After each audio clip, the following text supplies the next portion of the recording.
Hello दोस्तों, आज हम इस वीडियो में बात करने जा रहे हैं धर्मेंद्र और हेमा मालिनी की एक ऐसी कहानी जो आप लोगों को नहीं पता होगी। धर्मेंद्र ने हेमा मालिनी को जितेंद्र से शादी करने के लिए क्यों किया था मना, तो आपसे निवेदन है कि वीडियो के अंत तक बने रहेगा। तो चलिए वीडियो की शुरुआत करते हैं। 1970-80 के दशक में एक छत्र फिल्म इंडस्ट्री पर राज करने वाली हेमा मालिनी, जिनको नॉर्मल डायरेक्टर साइन करने से डरते थे क्योंकि उनकी फीस इतना ज़्यादा हुआ करती थी।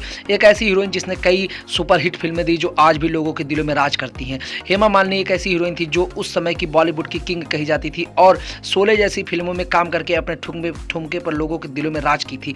वह हीरोइन आखिर उसकी एक ऐसी कहानी थी जो आप सभी लोगों को नहीं पता होगा। अभी तो आप जानते होंगे कि हेमा मालिनी धर्मेंद्र जी की पत्नी है, लेकिन उससे पहले क्या हुआ था, किस तरीके से वो पत्नी थी, तो हम आपको बताते हैं।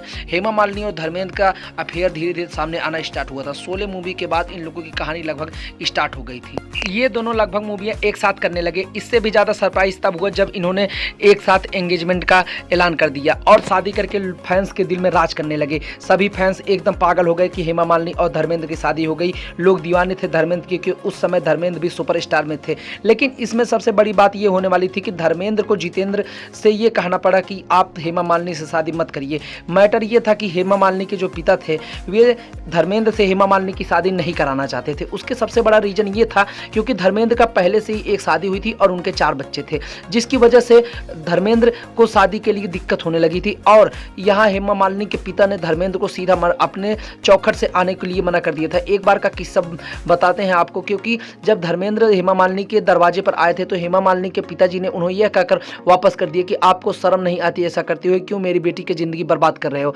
यह कह के उनको अपने घर से वापस भेज दिया था। उसके बाद उनकी शादी एक कथित तौर पर जितेंद्र से तय कर दी थी, लेकिन धर्मेंद्र ने जितेंद्र और हेमा मालिनी दोनों से यह मना किया कि आप दोनों शादी मत करिए, हम दोनों के बीच में मत आइए। और धीरे धीरे ये कहानियां बढ़ती गई। कई लोगों ने कई बार हेमा मालिनी जितेंद्र के साथ मूवी भी की, जिसकी वजह से धर्मेंद्र बहुत गुस्सा हुए थे और ये मैटर कई बार सामने आया कि उन्होंने उनके चक्कर में कई लोगों को गालियां भी दी थी। हालांकि ये कुछ ज़्यादा दिन तक नहीं चला और उन दोनों ने शादी करके लोगों के दिलों में राज किया। हेमा मालिनी और धर्मेंद्र आज भी एक दूसरे के साथ रहते हैं और वहीं पर धर्मेंद्र की जो दूसरी शादी हुई थी उससे बहुत ज़्यादा मैटर हुआ था। वैसे तो ये दोनों सुपरस्टार थे, इसकी वजह से कोई इनके बीच में ज़्यादा बोलना पसंद नहीं करता था और ये दोनों की शादी खुशहाल तरीके से हो गई। लेकिन हमारे हिसाब से तो एक प्रकार से ये गलत था, क्योंकि धर्मेंद्र जी की पहले से ही शादी हुई थी। आपके हिसाब से क्या था, क्या सही था? सन्नी पाजी दूसरे जो इनकी शादी हुई थी उनके बच्चे हैं। अगर आपको वीडियो अच्छी लगी हो तो हमारे चैनल को सब्सक्राइब करें, वीडियो को लाइक करें। Thank you guys for watching.